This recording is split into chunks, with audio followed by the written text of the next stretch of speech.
Good afternoon. My name is Danny Tocci. Today we'll be discussing the Michelle Carter case as per the instructions for the video.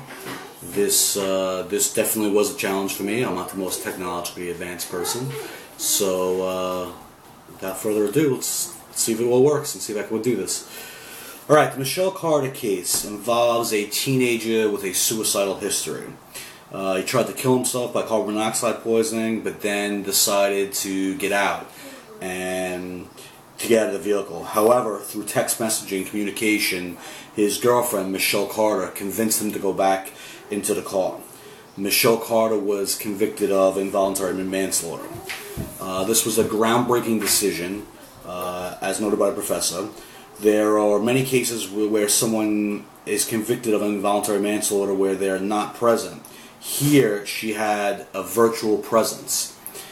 This type of virtual presence is more and more common with our society's use of technology.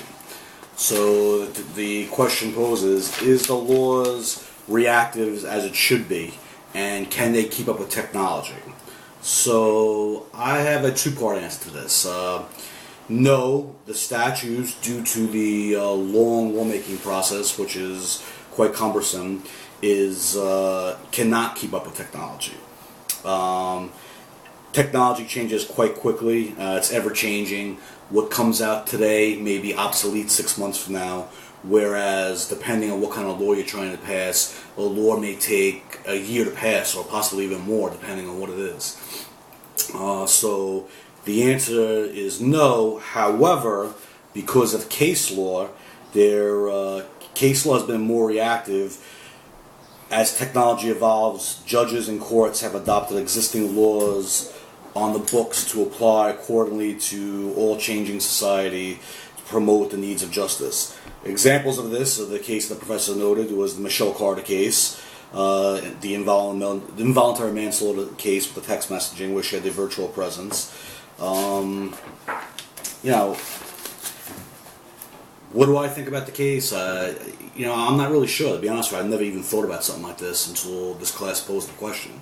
So it's very interesting. I understand what was going on and why, but interesting to see if it's overturned or if it's kept. Another example would be the People vs. Garcia. Here the defendant used a scanner to clone all phone SIM cards. However, the court applied the existing laws pertaining to the eavesdropping, possession of a forged instrument, possession of burglar tools, unlawful duplication of computer-related material to the newer technology used by the defendant. For instance, it held the scanner used by the defendant fell within the definition of burglar's tools, and the duplicated cloned SIM cards fell within the definition of forged instrument, which again is an example of how the law was applied to ever-changing technology, which is interesting. The court applied an old statute to a new technology. The court relied upon the legislator's directive to construe the penal law according to its fair import to promote justice. Another example we have is U.S. v. Drew. The case involved the suicide of Megan Meyer, also known as the Megan Meyer case. Megan Meyer was a young lady whose next-door neighbor, the mother of the next-door neighbor, an adult next-door neighbor, created a fake account on MySpace of a boy named Josh. After weeks of courtship, Josh emailed Megan that the world would be better off without her. So Megan ended up hanging herself in accordance to this. Local police said there was no crime. She was convicted of 3 misdemeanor charges of computer fraud for creating phony accounts. The conviction is significant because it's the first time the Computer Fraud and Abuse Act of 1986, a federal statute designed to combat computer crime, was used to prosecute what was essentially an abuse of user agreement by MySpace.